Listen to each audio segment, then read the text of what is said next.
గురువుగారు మన భారతదేశంలో సెప్టిక్ ట్యాంకులు, టాయిలెట్స్ అనేవి ఇళ్లల్లో పెట్టుకుంటూ ఈ మధ్య కాలంలోనే స్టార్ట్ అయింది. ప్రాచీన కాలం నుంచి లేదు. ఏ ప్రామాణికత చేత సెప్టిక్ ట్యాంకుల గురించి చెప్తున్నారు వీళ్ళు? ఓకే అండి, మంచి క్వశ్చన్ వేశారండి.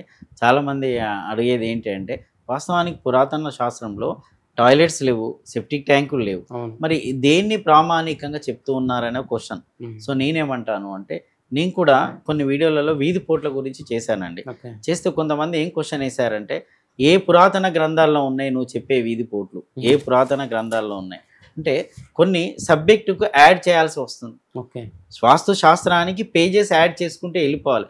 అప్పుడున్న కాలమాన పరిస్థితులను బట్టి అవసరాల రీత్యా వారు చెప్పడం జరిగింది. ఇప్పుడున్న కాలమాన పరిస్థితులను బట్టి అవసరాలు ఏర్పడ్డాయి కాబట్టి ఇది సబ్జెక్ట్ను యాడ్ చేయాలి. ఇప్పుడు టీవీ ఉందనుకోండి, టీవీని ఏ బేస్ చేసుకొని ఈ మూలకు ఆ మూలకు చెప్తున్నారు అనేది కూడా క్వశ్చన్. మీ దాంట్లో అది కూడా ఇంక్లూడ్ చేయొచ్చు.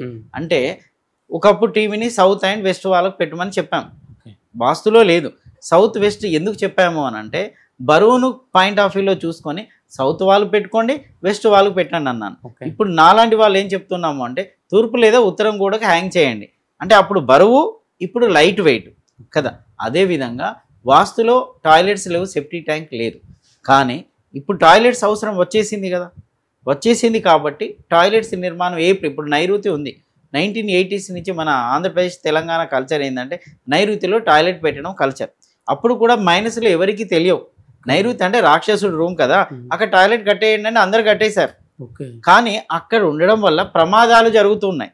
మీరు అన్నట్టు ఏ గ్రంథంలో లేదు, కానీ అక్కడ పెట్టిండి. ఎందుకు అంటే ఎక్స్పెక్టేషన్, అది నైరుతి రాక్షసుడి కాబట్టి అక్కడ టాయిలెట్ పెట్టేద్దాము అని పెట్టేశారు.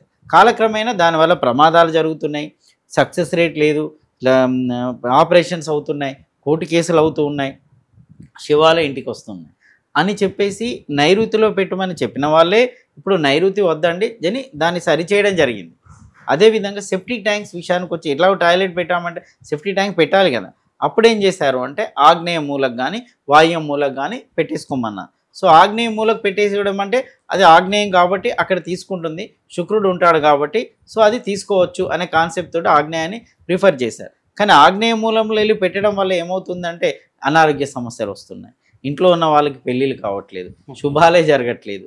సో దాంతో ఏం చేశారు, మరి ఆగ్నేయ మూల కాకుండా కాస్త ఆగ్నేయాన్ని తప్పించి వేయండి అనే కాన్సెప్ట్ డెవలప్ అయింది. అంటే ఇదంతా అనుభవంతో సవరణలు జరుగుతూ ఉన్నాయి. ఏదైనా అంతే కదా, రాజ్యాంగ సవరణలు కూడా అనుభవంతో జరుగుతున్నాయి. ఒకప్పుడున్న కండిషన్స్ వేరు, ఇప్పుడున్న కండిషన్స్ వేరు. ఆ సవరణలు ఎలా జరుగుతూ ఉన్నాయో వాస్తులో కూడా సవరణలు జరుగుతున్నాయి. అంత మాత్రాన అప్పుడు వాస్తు అలా చెప్పింది, మరి ఇప్పుడు మీరు ఇలా ఎందుకు చెప్తున్నారు, అప్పుడు రాజ్యాంగం అలా ఉండే, సవరణ చేయాల్సిన అవసరం ఏంటి అంటే, కాలమాన పరిస్థితులను బట్టి మార్పులు అనేటివి సహజం. ఆ మార్పు మనం స్వీకరించలేదనుకోండి, డెవలప్మెంట్ ఉండదు. కాలానికి అనుకూలంగా మనం మార్పు చెందుతూ పోతేనే అభివృద్ధి, లేకుంటే ఎక్కడ వాళ్ళం అక్కడ ఆగిపోతాం. వాస్తు సపోర్ట్ అయింది, డెవలప్మెంట్. నైరుతిలో టాయిలెట్ వచ్చింది, డెవలప్మెంట్ ఆగిపోయింది. మార్చుకోవాలి. లేదు నేను మార్చుకోను, వాస్తులో చెప్పారు కదా, ఆ వాస్తు సిద్ధాంతం చెప్పాడంటే నువ్వు డౌన్ఫాల్ అయిపోతావు. కొంతమంది మార్చుకోరు, వాళ్ళ మైండ్ మార్చుకోరు, వాళ్ళ అలవాట్లు మార్చుకోరు, అందుకే డెవలప్మెంట్ అనేది ఆగిపోతూ ఉంటుంది.